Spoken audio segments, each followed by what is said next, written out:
है हिंदू इन्फोपीडिया, आपका विश्वसनीय स्रोत, जहां वैज्ञानिक, सांस्कृतिक और आर्थिक विषयों को ट्रेंड नहीं, सच्चाई के आधार पर समझाया जाता है। साल 2033 में जब दुनिया के नेता कैमरे के सामने मुस्कुरा रहे थे, एक व्यापार समझौता भारत और अमेरिका के बीच चुपचाप टूट गया। कारण? न टैरिफ, न तकनीक, बल्कि एक बीज, एक जेनेटिकली मॉडिफाइड बीज। पहले तो ये बस एक कृषि विवाद जैसा लगा, पर अंदर असली सवाल था नियंत्रण का, मिट्टी पर, भोजन पर और भविष्य पर।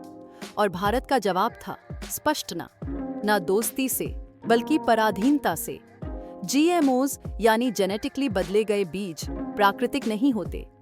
ये डीएनए स्तर पर बदले जाते हैं और विदेशी कंपनियों के पेटेंट से बंधे होते हैं। आप सिर्फ बीज नहीं बो रहे, आप एक अनुबंध साइन कर रहे हैं। बीज खरीदो, रॉयल्टी दो, अगली फसल के लिए बचाना मना। गलती से खेत में आ जाए तो मुकदमा। कनाडा के किसान पर्सी श्माइजर की कहानी देखिए। उन्होंने बीज नहीं बोए, फिर भी मोंसांटो ने उन पर केस कर दिया। भारत में बीज सिर्फ फसल नहीं होते, धरोहर होते हैं। लेकिन पेटेंट वाले बीज किसानों से उनका हक छीन लेते हैं।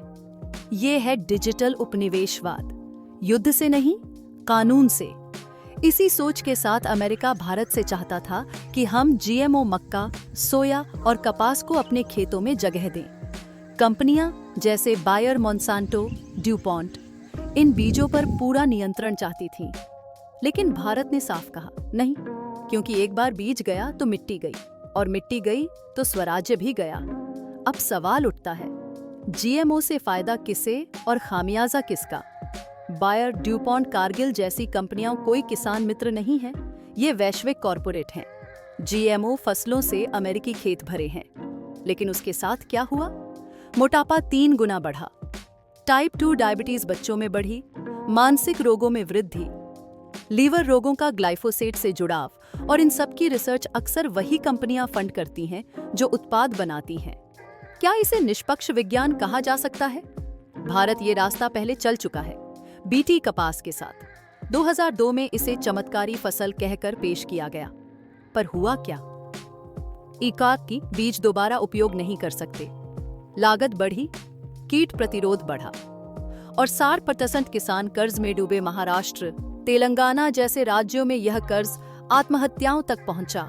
बीटी कॉटन ने भारत को सिखाया, बीज पर नियंत्रण का मतलब किसान पर नियंत्रण। 2025 में जब पीएम मोदी ने व्हाइट हाउस दौरा किया, व्यापार चर्चा फिर शुरू हुई। टैरिफ लगाए गए, दबाव डाला गया। अब अमेरिका चाहता है कि Bharat forward most favoured nation clause माने, जिससे उसे भारत की हर भविष्य की कृषि छूट मिले, यानी जीएमओ बीज, ग्लाइफोसेट और डब्ल्यूटीओ के तहत कॉरपोरेट अनुबंध।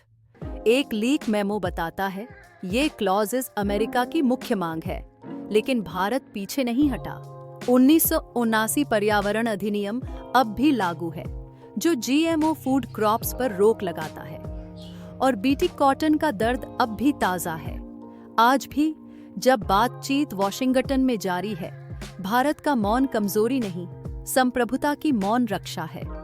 हम व्यापार के विरोधी नहीं हैं, हम शोषण के विरोधी हैं। हम प्रगति के खिलाफ नहीं हैं, हम कृत्रिम भविष्य के खिलाफ हैं। क्योंकि भारत में बीज सिर्फ बीज नहीं होता, वह संस्कार होता है। और जब भारत जीएमओस को ना कहता है, वो सिर्फ विरोध नहीं करता, वो याद करता है। धन्यवाद। अगर यह वीडियो जानकारीपूर्ण लगा हो तो कृपया वीडियो को लाइक करें, चैनल को सब्सक्राइब करें और पूरी ब्लॉग पढ़ने के लिए जाएं hinduinfopedia.com।